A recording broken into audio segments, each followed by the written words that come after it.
everybody to what is our 90th Reading Online Sport Economics Seminar. So we've now entered our 90s, and in fact, calendar-wise, we're almost exactly 2 years in now. We first met, I think it was the 23rd, 24th, 25th of March 2020. And so we've now had pretty much 2 years of meeting online, which has been good. It's been good to be able to enjoy so much high quality research presented by so many people over the last 2 years. Of course, it's also been a little bit frustrating as well. I don't think any of us imagined 2 years ago that we would still be doing this, but as we pick up some things that are good, some things that are bad, hopefully we've gained from regular meetups over the last couple of years.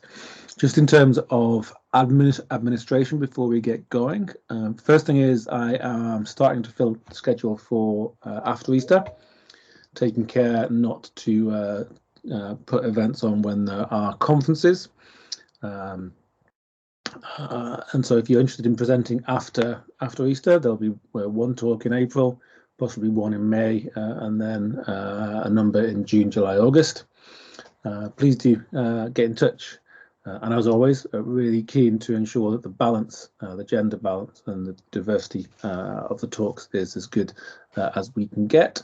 It's been good the last 2 weeks to have had female speakers, and I hope to increase that level of diversity and balance in the talks in the series. In terms of those May conferences, just a reminder that the 16th HEHON conference takes place May 6th, 7th. The deadline for abstracts is in April the 10th. On April the 10th, I will put that in the chat again this week. The deadline for the Helsinki European Association Sports Economics is next Thursday, I think March the 31st. Sorry, Thursday after next, so a week, 2 weeks, a week on Thursday or 2 weeks yesterday. And the other thing to say is we in Reading are going to be hosting the Math Sport International in July 11th to 13th. Again, I'll put some information in the chat about that. So plenty of opportunities to hopefully meet in person in the coming weeks, as well as enjoying the online seminars. We've got Nicolas Scelles. I've hopefully not pronounced your name too badly, Nicolas, and he's going to present competitive balance and competitive intensity in men's and women's national team football and intra-match analysis of the UEFA Euros 1984 through to 2017. Nicolas, we're always happy to take questions for clarification and may pause along the way for more substantive questions. So if you have any questions as he goes along, please raise your hand. I will try and notice them and interrupt Nicolas. But without any more delays, Nicolas, please do take away your talk. Thank you very much, James, for the introduction, and thank you very much also to the audience to be with us this afternoon. As introduced by James, I'm going to talk about competitive balance and competitive intensity with a comparative element between men's and women's in national team football, with a focus on UEFA Euro, with also a longitudinal approach. Before starting, I want to mention that this research is prepared with two co-authors who are in attendance this afternoon. So Aurélien François from Université de Rouen in France, and Maurizio Valenti, my colleague at Manchester Metropolitan University. Maybe you can see that Maurizio has a nice background of the business school beyond him on Teams. So yeah, I'm going to start providing a definition of competitive balance and competitive intensity, even if maybe the audience is already familiar with both concepts, but just to make sure that we agree on, or at least you understand where I come from when I talk about those two concepts. For the definition of competitive balance, it's slightly adapted from Forrest and Rob, who is also in attendance. Very slightly, we just added tournament to their suggestion, so it's more or less your definition with David. Rob. So the definition is that competitive balance is a league tournament, because it's appropriate for our specific research tournament structure, which has relatively equal playing strength between members. Competitive intensity, it's a bit different. And here we rely on the definition provided by Gringstadt and Reade. It's more about the degree of competition within the league tournament, but with regards to its price structure. So, in other words, competitive balance is interested in competition overall between all teams. Competitive intensity is much more interested in competition with regards to the different sporting prices. In a league, it would be who can be champion, qualify for European competitions maybe, avoiding relegation.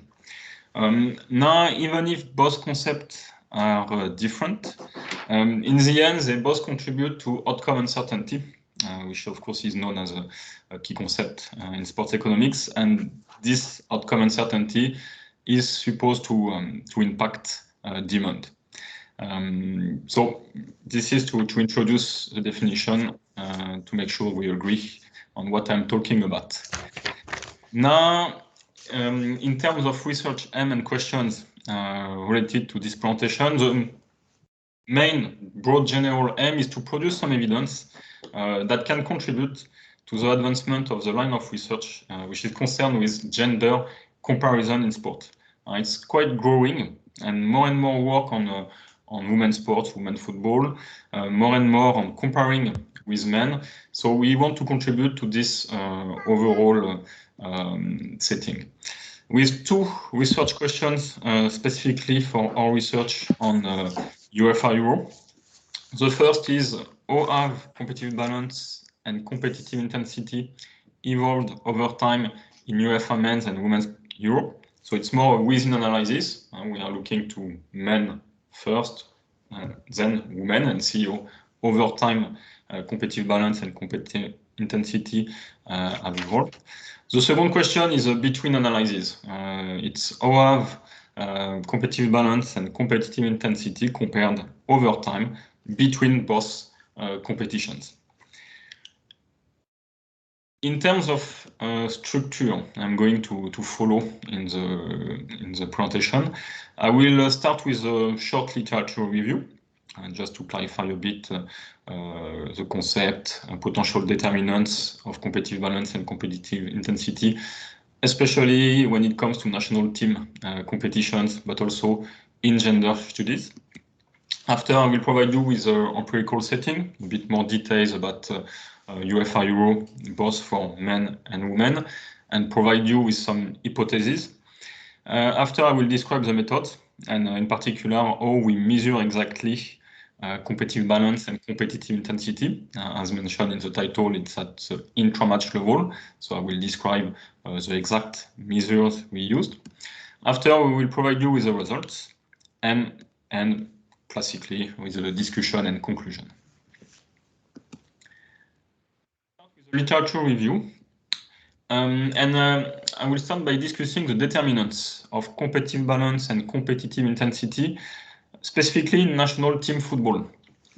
And when it comes to national team football, probably the primary determinant of competitive balance and competitive intensity is the comparative population of talent across countries, which is consistent with the hypothesis of evolutionary biology, or known as the Gould hypothesis. So the idea is that it's really the differences between talent pools, basically, between countries, that will make a difference in the end in their level of performance and eventually affect competitive balance and the equilibrium between teams and competitive intensity. So here we adapted Schmidt and Berry. We developed this idea of Gould hypothesis in the sport setting. And I also adapted it recently, specifically for national team football, for the FIFA Women's World Cup in a paper published last year in the International Journal of Sport Policy and Politics. So I will just summarize the main ideas beyond this reflection. First, the national team has a fixed number of places to be filled from an eligible playing population, basically the talent pool in the country. To know who is going to play in your national team, you are going to recruit players from the right tail of the distribution of talent. So basically the very best in your country. And statistically, if some countries have a large talent pool and others have a small talent pool, it's very likely that we'll have a significant difference in ability between players between those two types of countries. And of course, if you have such difference between those countries, you may expect a lack of competitive balance and competitive intensity. So it's probably a kind of static approach of competitive balance, competitive intensity. Now, maybe in a more dynamic perspective, and especially with the time passes, you may expect that in the different countries, and in particular the countries with initially small talent pools will increase, which should give those countries with smaller talent pool initially better players over time. And it means that the difference between countries should become lower over time. So we would expect an improvement in competitive balance and competitive intensity. So this idea is quite important for the rest of the presentation. I'm not developing too critically around that because we may potentially challenge this idea. Of course, I will try to keep short enough for the presentation, but here you have the general idea that we would expect over time that there will be a development in the sport, and this should be beneficial for competitive balance and competitive intensity. Now, the other determinant I will be particularly interested in this presentation is the number of teams in the competition. Something that Stefan Szymanski, I think I saw that Stefan is in attendance this afternoon.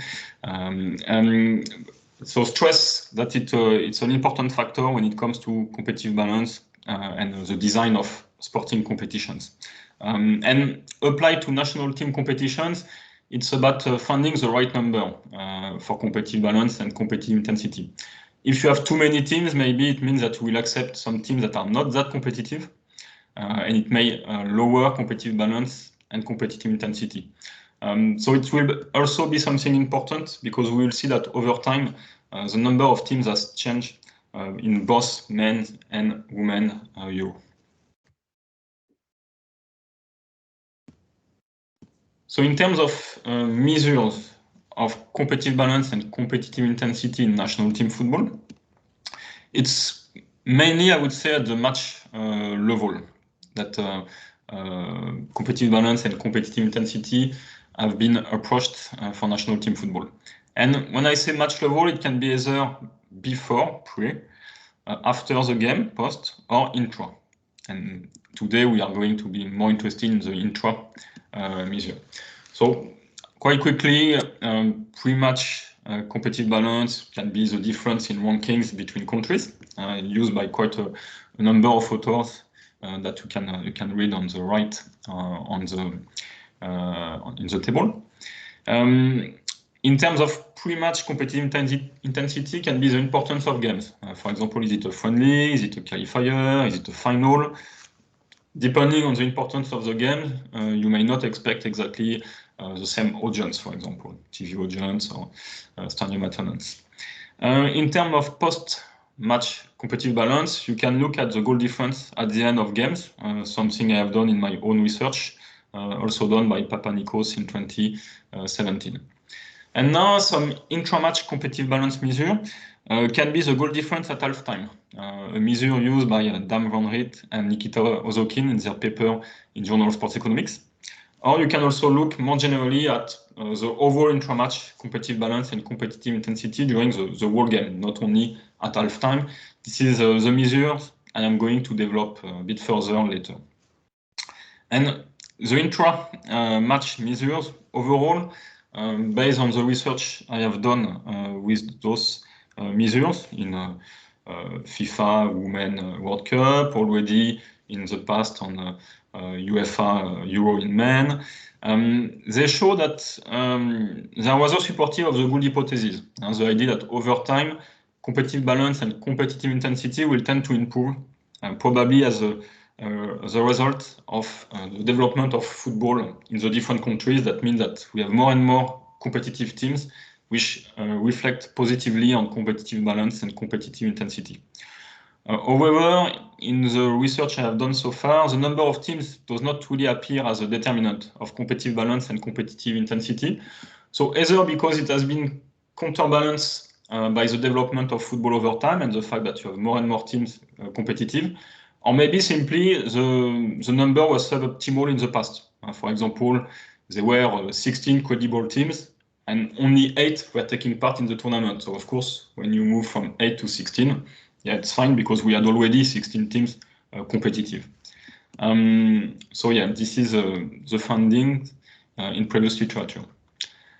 Now to finish on the gender studies, on the literature review, a few words on gender studies.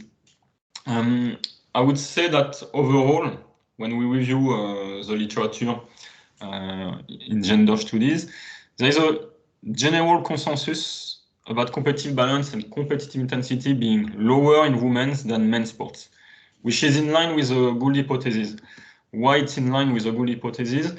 Because, for example, in women's football, we know that there were some bans on women's football in the past, which prevented women's football to develop. And of course, this delay in the development of women's football reflected negatively on competitive balance and competitive intensity. So it's not surprising to find this result. Women were not provided with the same opportunity to develop the game. And of course, it reflects with talent pools, fewer talent pools being high across countries. Now there is an exception in North American basketball leagues, as pointed out by Morten Gringstad in his paper last year.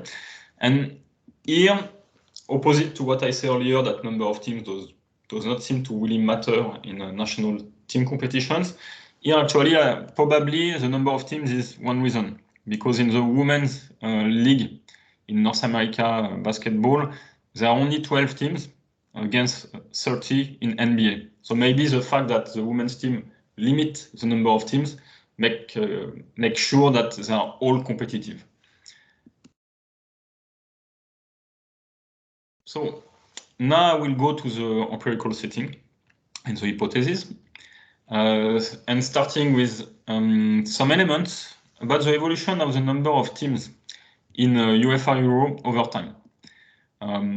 So you may be already familiar with this element, but UEFA Men's Euro, founded in 1958, first final tournament in 1960.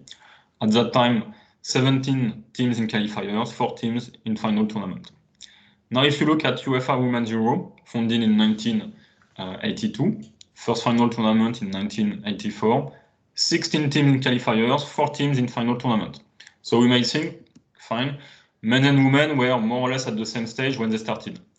Except, of course, that they did not start at the same time. There was a delay of 24 years for women compared to men. And actually, when women had their first Euro, if we look at UEFA Men's Euro in 1984, men were having 8 teams in final tournament. So more teams than women. And since then, it has always been the case. From 1996, 16 teams in men, 8 teams for women. 2009, 12 teams in women, but it's still lower than the 16 teams for men. Since 2016, we have 24 teams for men, 16 teams for women. So always more teams in men's and women's Euro. And of course, potentially it can impact our analysis and our results. So you will see that we had to conduct a kind of methodological consideration choices to be able to make comparisons as meaningful as possible. But I will come back to it in the methodology section. In terms of hypotheses derived from the literature review and the empirical setting, the first hypothesis is that for the within analysis, that competitive balance and competitive intensity increased over time in UEFA men's and women's Euro when the number of teams did not change.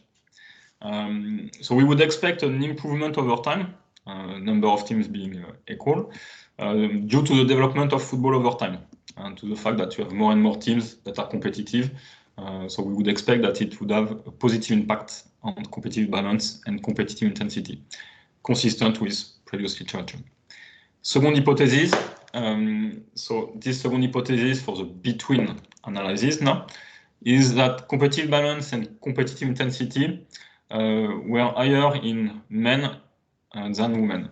And here again, it's still in line with the Gould hypothesis and the later development of women's football. Again, consistent with previous literature. So I will start the method, just checking if there are already any questions, because I don't want to lose people in the middle of my speech. It's fine so far. The next slide may bring some questions. I will try to really take my time for this one. It's how we measure intra-match competitive balance and competitive intensity. So remember at the start, I say competitive balance is about equality or balance between playing strength, and competitive intensity, well, we are rather going to look at sporting prices. What is at stake, basically. So let's start on the left of the slide with intra-match competitive balance. For both competitive balance, competitive intensity at the intra-match level, we'll consider uncertainty and fluctuations. So I will start with competitive balance.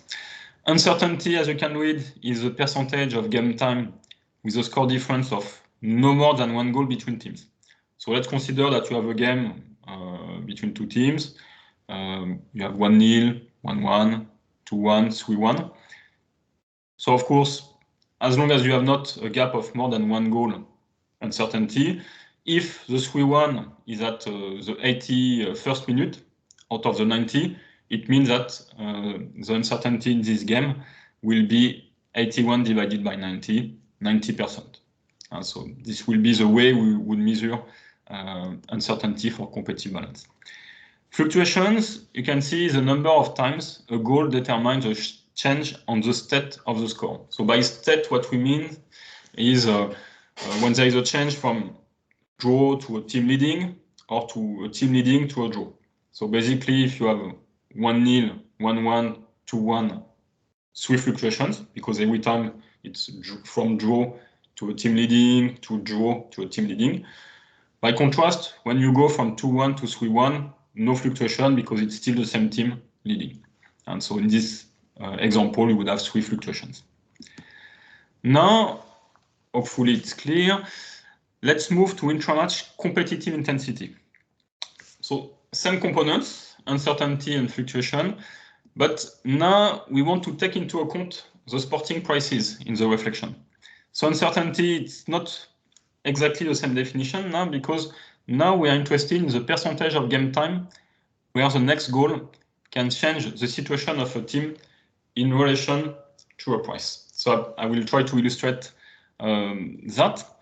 Let's say that in our previous game, for example, there is one team that needs to score 2 goals and the other team is already eliminated.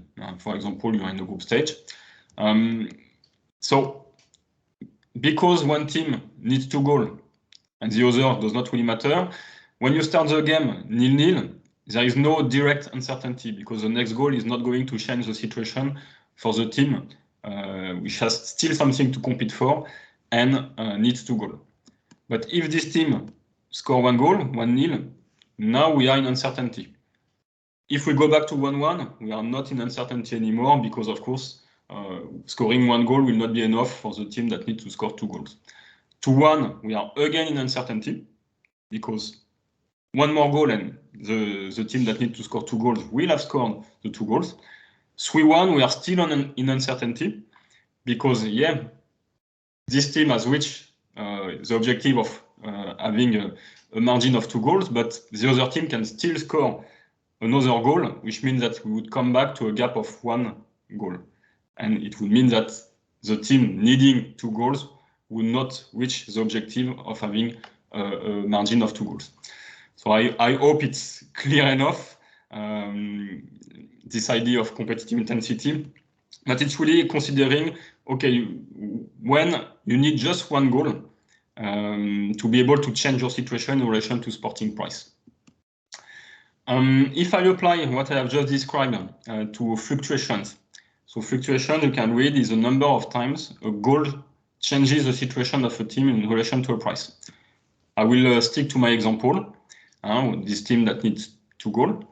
So 1-0, no fluctuation because the team needs 2 goals, so it's not enough. 1-1, no fluctuation. 2-1, no fluctuation. 3-1, 1 fluctuation, because this is at this specific time, this team that needs 2 goals goes from eliminated to qualified for the next one. So yeah, again, I hope it's clear enough. But yeah, the idea of competitive intensity is really to take into account the sporting prices in the reflection, basically. So I assume it's clear enough, and of course, do not hesitate to ask me any question if you need further clarification on that. Now we'll come to the methodological consideration and choices. The objective from the hypothesis and from the initial objective set is to make within and between comparisons over time. Because for our hypothesis we have specific directions and we expect improvement over time, we expect men to have higher competitive balance intensity, we conducted one-tail independent t-test. One-tail because there is a specific direction expected. The initial temptation we had to try to have enough data for comparison, because of course UEFA Euro, it's not a lot of teams and a lot of games, so it may prevent any statistical test from being significant. So we wanted to have enough observation for each edition or group of editions considered. So our initial temptation was maybe to group UEFA Euros with the same number of teams together for more observations. Now, when we reflect on that, we say there is potentially an issue here and a contradiction with the literature review we have conducted. Because Euro is not organized every year.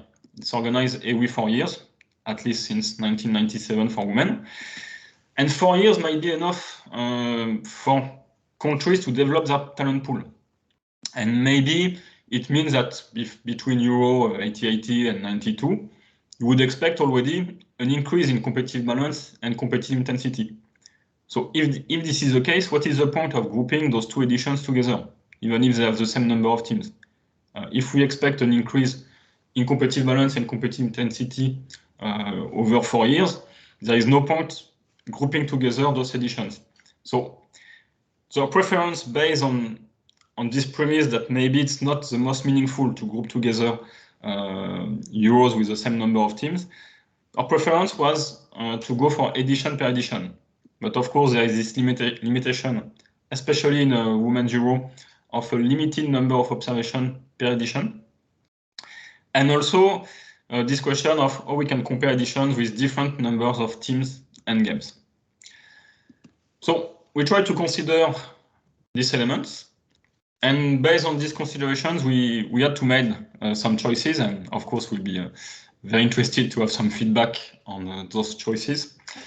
We went mainly for edition per edition, despite the weaknesses we identified.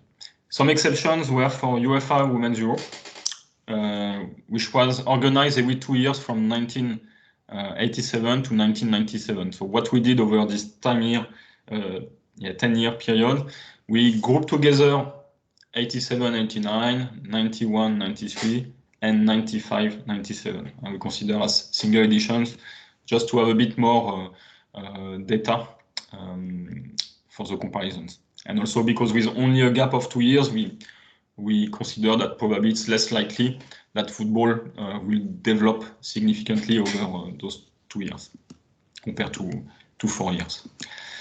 Now, we also had in mind that we wanted to make the numbers of teams and games for women equal or at least as close as possible for men to be able to make meaningful comparisons.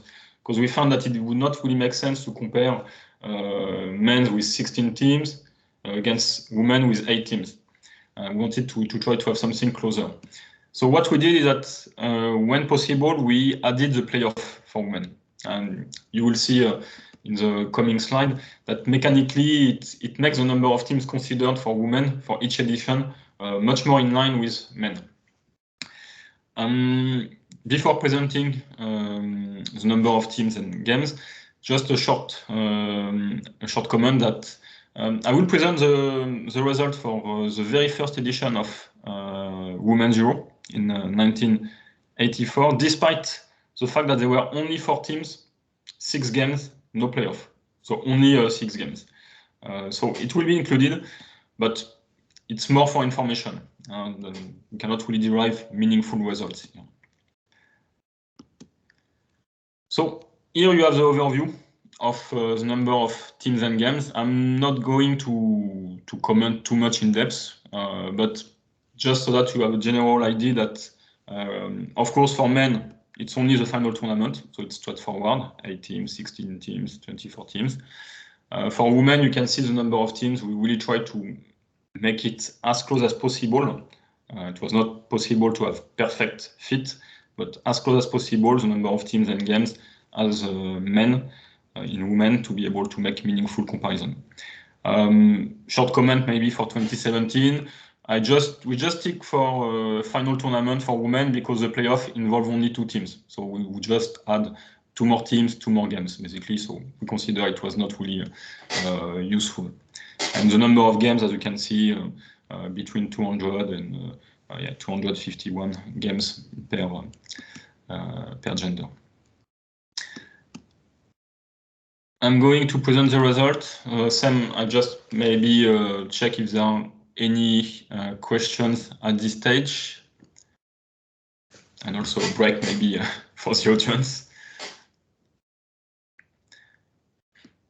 Okay, I continue. Go ahead. I hope I'm fine with the time, James. Yep, absolutely fine. Perfect. So I will start with the results now. Again, I'm not going to comment too in depth on all the results. I'm presenting the details, but on the slide. But I will probably in my comments try to be more to the point. I think if I try to be more to the point for men first. So here you have the result for men. Intra-match competitive balance, intra-match competitive intensity. The significance is always compared to the previous edition. So for example, the star you can see in 2000 for fluctuation is compared to 1996. I would say that overall, there is no clear trend here. You cannot really see a clear increase, a clear decrease. For competitive intensity, yes, it's decreasing in 2008, but coming back in 2012. Nothing really, nothing really clear here, to be honest. I think 2 important comments. First, the increasing the number of teams did not affect competitive balance and competitive intensity. On the contrary, 1996 competitive balance increase or uncertainty increase. 2016 competitive balance and uncertainty for competitive balance also increased compared to the previous edition. So clearly the number of teams did not affect negatively competitive balance, and the same applies to competitive intensity. It also means that the hypothesis that there is an improvement over time is not confirmed here. There is no trend over time. One reason is that actually the level of uncertainty was already high from the start. It's not as if we started with 60-65% and we had some margin to go to 85 and 90%. So one reason is that it was already high at the start. Of course, a reason is that there were only 8 teams taking part in the final tournament in men at the start of the period. And after we increased to 16, 24 teams. The interesting result is also that despite increasing the number of teams, no deterioration. Now I will comment on women. As I mentioned, probably 1984 is more for information. I would say that based on what you can see, if we look, for example, at competitive balance, uncertainty, you can see that the first 3 editions were over 80% of uncertainty, then a decrease for the last 3 editions, and less than 80%. And for the last 3 editions, from 2009, again, we are back to 80% and more. And I think they are quite interesting results. Of course, you may feel, okay, it's not significant, so it's not too meaningful. Actually, what we did is that, okay, initially we were not too keen, on grouping different editions together, but based on what we can see here, we can consider that, okay, maybe it makes sense to group together the first 3, the next 3, and the last 3, because they seem to be quite consistent in terms of uncertainty for competitive balance. And actually, when you group together, when you do such grouping, this is what I wrote under the table. When you compare 1984, 93 to 1995, 2005, there is a significant decrease in uncertainty for competitive balance. And if you compare 1995, 2005 with 2009, 17, there is a significant increase. So I found this result quite interesting because to some extent the first part of this result means that it's quite consistent with the hypothesis that, it's not consistent with the idea that there is an increase development of women's football and an improvement in competitive balance over time, because we have a decrease. One reason might be because there are more teams considered, but not only when you look at the details, it's also because some teams that were competitive initially did not sustain their competitiveness over 1995 to 2005. Now, what is also interesting is that afterwards, for the last 3 editions, we have an increase in competitive balance. So it's much more consistent with the hypothesis that over time, the development of women's football means a better competitive balance. And to some extent, those results I'm commenting for competitive balance, we found the same for competitive intensity. If you look at the most recent period, competitive intensity is higher than before. So it's much more consistent with the idea of a development over time. What is also interesting is that this is despite the increase in the number of teams considered in the calculation. So the interpretation here, when you look at the details, is that the teams that were not competitive before became competitive, or became competitive again, and the new teams that were even not considered before, were not in the final round or even not in the playoff, are competitive too. So it's an interesting result. Again, maybe I do not want to spend too much time on this slide, but maybe you may challenge what I have just said, saying, okay, but is it not simply because they are the very top teams, those weaker teams, and if you have more and more average or weak teams, when they play together, you will have a high competitive balance. So maybe competitive balance is improving, but the quality, the overall quality is decreasing. When you look at the detail, it's really an improvement in competitiveness. Because even in the games against the top teams, it's much more balanced. When an average team, or a team that used to be average, play a top teams, the games were much more balanced over the recent period than before. So it seems to support the idea that there is a higher competitiveness in women's football. So I spent a bit of time on the previous slide, but I think it was important to really comment a bit further. I will try to be a bit more straightforward, men's against women. I would say, broadly speaking, it's quite consistent with the hypothesis too, that competitive balance and competitive balance is higher in men than women. As you can see, this time the significance means more significant. If I put some stars, it means more significant in men here compared to women here. So you can see that it was more significant for men uncertainty from 1995 to 2009, not anymore over the recent period. So it's interesting to see that maybe women they have closed the gap. And this is despite our methodology trying to have the same number of teams or as close as possible. Of course, it's not the case for the very last edition, consider, because we have 24 teams for men, 16 teams for women. But still interesting to see that women over time tend to close the gap. Competitive intensity, it's more or less the same. A gap over time between men and women. not significant anymore in 2008, 9, and 2012, 2013. Significant again in 2016, 17.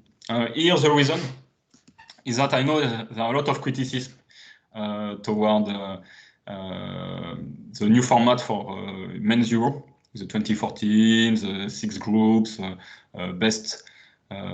4 best third ranked teams qualifying, so we don't know who is going to qualify. But it has a positive impact actually on competitive intensity and uncertainty, because you don't know if you are qualified or not. You depend on the others, so it generates much more uncertainty. It generates also much more complicated calculations, to be honest, because you have to consider all the other groups when you make the calculation. It's a bit of a nightmare, but it's positive in the end for competitive intensity. So if there is a positive, at least with that, this is this one, exemplified by the significance here. I'm going to discuss and conclude now. And again, if I just maybe pause for a few seconds just to see if there are any questions, or just to let you breathe a bit before the final stretch.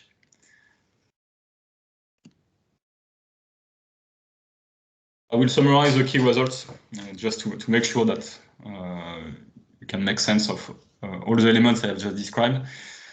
If I have to summarize, in men's Euro, no clear trend. In women's Euro, the uncertainty was deteriorating in 1990s and 2000s compared to 1980s. Then an improvement over the last decade. So this is for the longitudinal within. Now for the between analysis, men were consistently more balanced and intense than women. However, the gap became not significant over the last decade. The only exception being uncertainty for competitive intensity for the very last edition considered, with, as I have just described, UEFA men's Euro benefiting from its new format, despite the criticism toward it. Now, all this presentation contribute to knowledge. I would say that probably there are 3 main perspectives. In general, for national football team competitions in particular, and for gender studies specifically. In general, what we can get from this presentation is that developing a sport and its talent pools over time contribute to improving competitive balance and competitive intensity. So this is consistent with literature aligned with the Gould hypothesis, that over time you should expect an improvement in those indicators, simply because there are more and more people playing, higher talent pool, so it has a positive impact. I did not mention earlier, because I did not want to develop too in depth, but it's of course probably too straightforward to talk only about talent pool. Of course, you need to take into account infrastructure, investments, incentives, youth development. There are many other factors that will need to be considered. And here we decided to stress talent pool. But the general idea is the development of a sport that contribute to improving competitive balance and competitive intensity when more countries develop the sport. For national football team competitions, an interesting result is that it seems that increasing the number of teams did not, at least consistently, affect negatively competitive balance and competitive intensity. It did affect to some extent for women in 1990s and 2000s, but not over the recent period, and not at all for men. So it's also an interesting result. And gender studies, again, we are more or less aligned with the consensus about the higher competitive balance and competitive intensity in men compared to women. But interestingly, the gap tends to become non-significant, which brings the question whether the later development of women's football is maybe less and less detrimental nowadays to competitive balance and competitive intensity that it used to be in the past. So also something maybe interesting to follow closely, and maybe not only in football. In terms of practical applications and outstanding questions, because we clearly acknowledge that we have not solved all the potential questions you may have on the topic, I will insist a bit on this idea that more teams did not consistently affect negatively competitive balance and competitive intensity. It seems that this is linked to the development of football in Europe over time. It may also mean that the number of teams has always been aligned with a credible number, and the number of teams that were really able to compete at the level expected in the final one, or at least in playoff, maybe for women. Or maybe it was even lower when we had only 8 teams in the final one. Maybe we could already have 16. So maybe it was just suboptimal. And when we increase the number, yeah, fine, the competitive balance and competitive intensity were still high because we could afford to have more teams. So it seems to indicate that UEFA and national associations should pursue their efforts to develop the men's and women's game. We know that UEFA communicate on this objective of developing football, and this is their mission. So it seems that this is something they need to continue to do. Now, trying to be maybe a bit more prospective or to think about the future, there are some discussion about moving to 32 teams for UEFA Men's Euro from 2028. So we may feel it's a bit early because we moved to 24 teams in 2016. Now, maybe based on this kind of analysis, we could make a case that, yeah, we could have 32 teams that would be able to take part in the final one. Of course, this generates further question about, okay, but what is the meaning of the qualifiers? How do we afford that with the Nations League? So there are outstanding questions also around that. So it could provide a rationale. Of course, we need to take into account the political dimension and potential politics between FIFA and UEFA. Both organizations may want to be the first to move, to make a move. So it may be a reply from UEFA to FIFA increasing the Men's World Cup to 48 teams in 2026. So maybe some interesting question to consider. And now if we look at women's, maybe we can also wonder what about women's UEFA Women's Euro in a context where the FIFA World Cup, Women's World Cup, is going to move to 32 teams in 2023. So this question of the number of teams that can be, some evidence can be provided by competitive balance and competitive intensity analysis, quite interesting. Last slide. A few research directions and questions that could be worth investigating on 3 different dimensions. So first, on the gender equality dimension, with some question around should we have the same number of teams in UEFA Men's and Women's Euro? Same question for Men's and Women's World Cup. And what would be the impact on competitive balance and competitive intensity for women? So could be an interesting question. Is it something we should aim for in the future? Can be an interesting question, I guess. Also, the comparison of the evolution between UEFA Euro and FIFA World Cup. From the competitive balance and competitive intensity perspective, might be interesting to see how both competition compare to each other, to have a better understanding of the dynamics between World Cup and Euro. In terms of politics, it would be also interesting to see who leads follows in terms of decision. Is it FIFA first? Is it UEFA first? Also, how does it change over time? And also, what about other confederations? Because in this discussion, I'm just putting FIFA and World Cup in comparison with Euro, but of course, this is neglecting other confederations.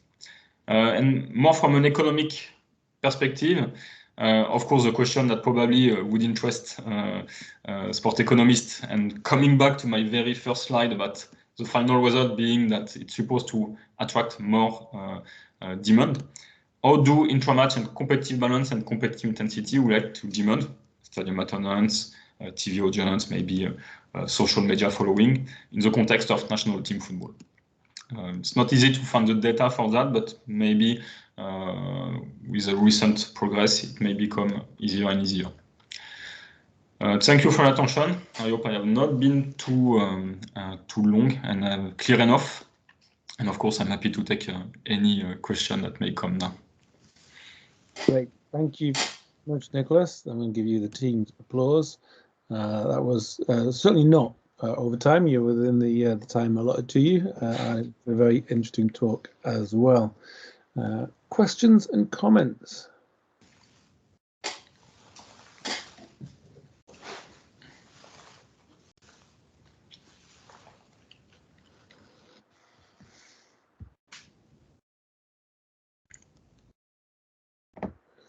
Okay, well, I will use the opportunity to give you one comment which might reflect the fact that I didn't follow some parts of the talk, missed things. I wonder whether, a measure of whether a tournament is ready to expand is better focused on the qualifying matches rather than the matches at the tournament itself. It's a casual observation just based on the fact that the women's qualifiers that have been taking place recently have had some very uneven scorelines, but then at the same time, the men's qualifiers for these tournaments, it's the same teams. England have not lost a qualifier for a long time. You have these stats of Germany not losing one, France, and so on. So maybe the men's game, actually, the qualifiers aren't that competitive either. I mean, I don't know if you've looked at applying your measures to the qualifiers as well as the tournament itself. And thank you for your comment, James. It's a really valid comment. At this stage, we have just focused on mainly final one and a bit of playoff for women. I did look at the qualifiers for men Euro in a paper I published last year to go beyond the final one and try to have all the teams factored in the reflection. I found that it was fairly balanced even in the qualifiers with an intense. I cannot remember on the top of my head the exact percentage, but you are right that I think there was a significant difference between qualifiers and final one. And of course, you have a better competitive balance and intensity in final one than in qualifiers. But qualifiers were, for men at least, were still above 80% of time with a difference of no more than one goal. Maybe around 85. I have not the percentage on the top of my head right now, but still fairly high. But you are right. Probably if we want to have the full picture, we need to take into account the qualifiers. We may have an issue, but this is something we need to check with data availability over the period considered. It was already sometimes difficult to have all the data, even for final one for women historically, which I think tell a lot about how women's football was considered in the past. The fact that we even struggle nowadays to find historical data. If we extend to qualifiers, and I think this is something I already found in the past when I was looking around, is the fact that sometimes it's already fine when you have the score, the final score. But of course, if you have a 5-0 and you do not know at what time the goals were scored, you cannot calculate the indicators. So I agree that probably if we want to have the full picture in terms of development, we need to put all teams that were playing at a specific time. It's something we need to investigate further. Might be interesting, especially if we want to have more, maybe more observations. Would be interesting. So thank you for your question. You're welcome. Thank you for your response. Any questions and comments?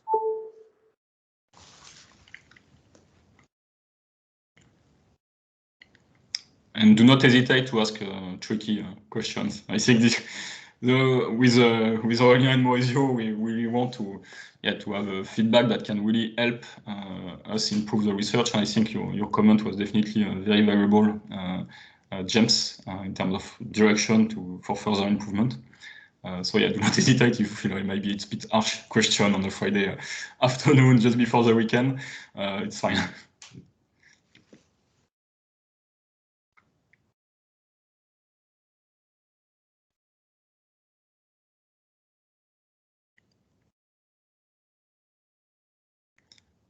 I just hope I did not get the audience skipping. No, we do have one. We have got Stefan. Hi, Nicolas. Hi, Stefan. Good to see you. I think the question a lot of us are going to say about this is going to say, well, in terms of the motivation, can you really say that these things matter in the sense that you're claiming, I mean, you're telling us that something that's changed over time, but how can you really tell us that these even have any consequence for anybody's interest in the game? Maybe these are statistics, but how do we?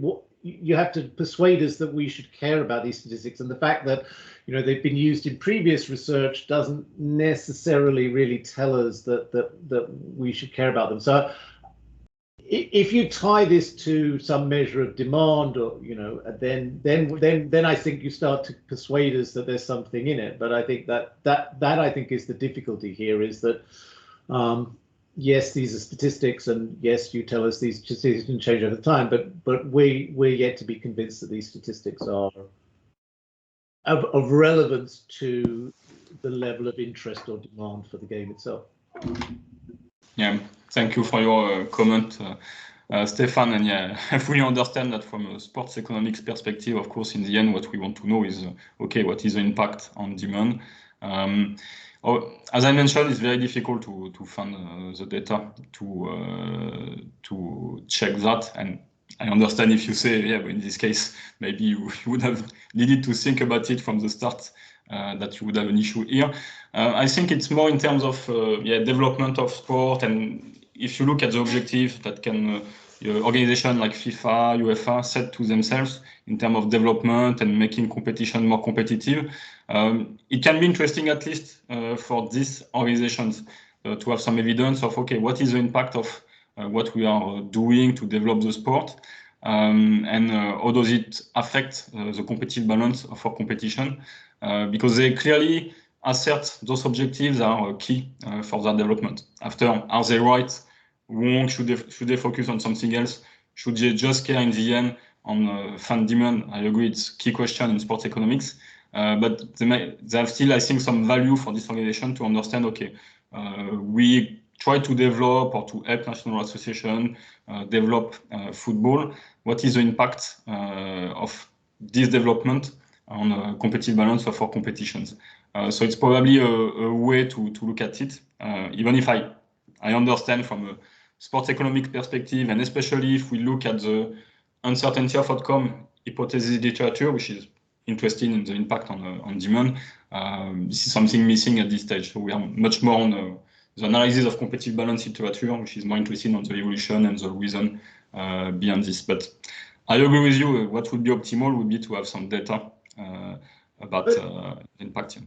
Yeah, I mean, but I do take your point about the interest that the governing bodies have in enlarging the competitive field in some sense, and I think that's right. I mean, but that is in itself an interesting question: is to what extent do these organizations have a legitimate role in even doing that? And I think that's a really interesting research question.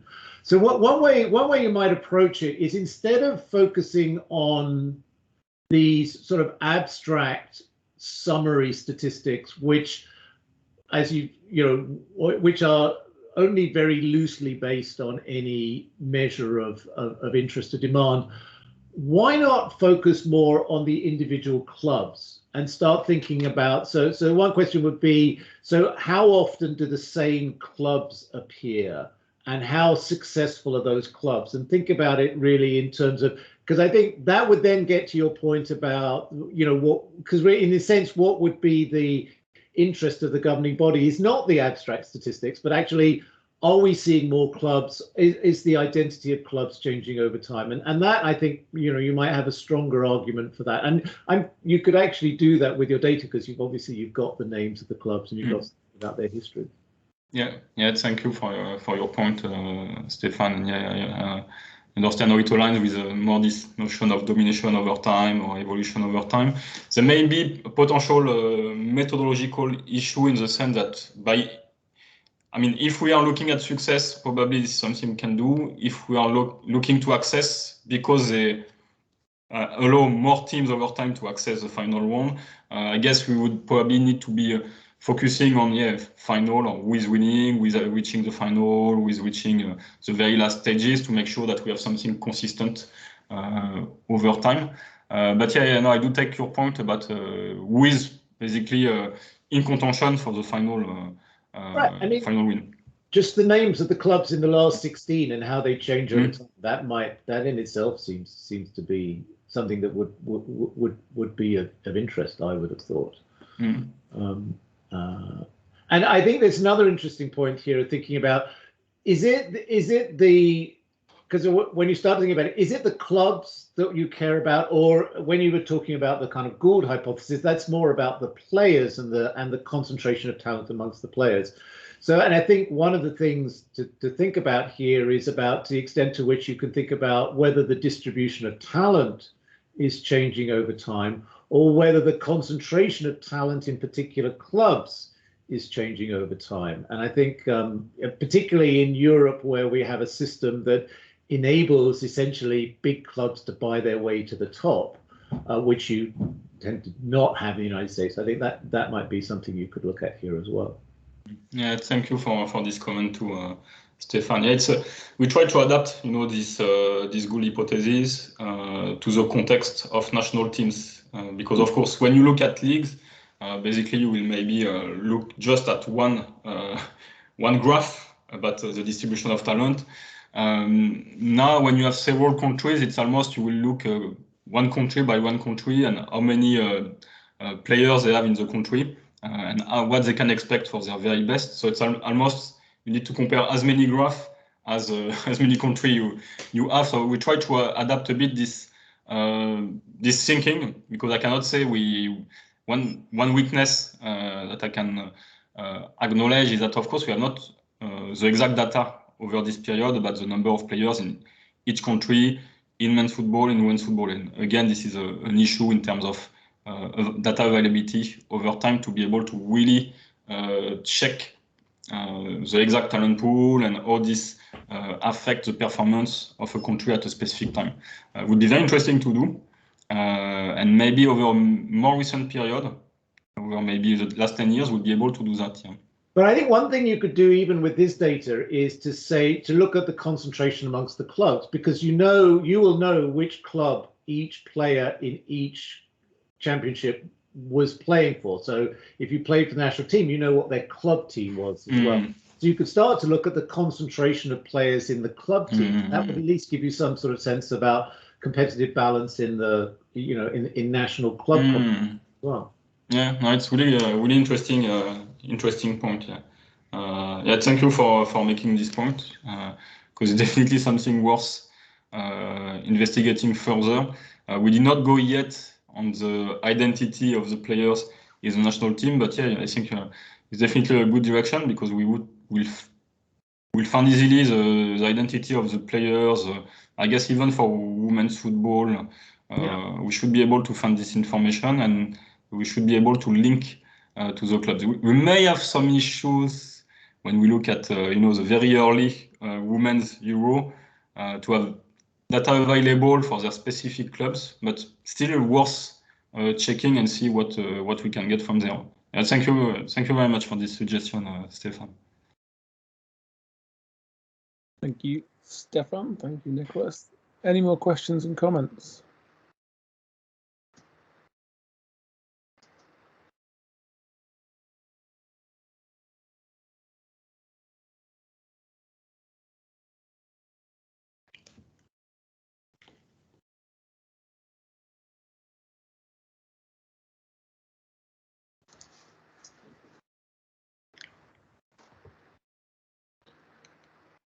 Okay, well, I think this time we'll let the silence dictate that it's time to wrap up. So thank you, Nicholas. That was a really interesting talk and some interesting discussion afterwards. Lots of interesting potential developments for you, and really interesting research so far to look at that level of competitive balance and intensity over quite a long period of time and different levels of development of the two games. So thank you very much for that.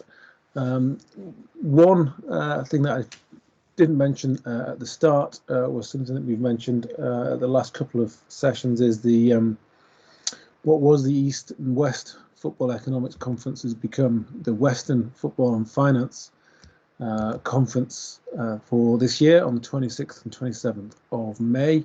It was being organised jointly with the Higher School of Education, Higher School of Economics, in Moscow, and obviously isn't now for obvious and very unfortunate reasons. And so Bernd Frick at the University of Paderborn and myself at the University of Reading were organising the Western Football and Finance Conference in Reading. Well, it's online, but if you are interested in coming to Reading for that and having a physical incarnation of the conference as well as an online incarnation, please do get in touch and let me know. And there's a possibility that we might be able to reopen conference submissions as well, potentially, if there is interest in that. And again, on top of that, please do, if you're interested in presenting in the Roses series, get in touch as well. We will return next week. We'll be on Zoom next week. We are going jointly once again with the with the S Training Network. So next week will mark exactly, or to within a day, 2 years of doing the Reading Online Sport Economics seminars, and it will be yours truly presenting. So I'll be presenting a paper titled "Exploring Entertainment Utility from Football Games." It's joint work with Tim Pawlowski, Dora Ramakosting, Jim Battista Rossi, and Philip Ramirez. So please do join us for that. I'll give you the Zoom link in the week via the usual reminder. And so I look forward to hopefully seeing you all next week. Do wish you a good weekend wherever you are, and see you again soon. Thank you very much, everybody.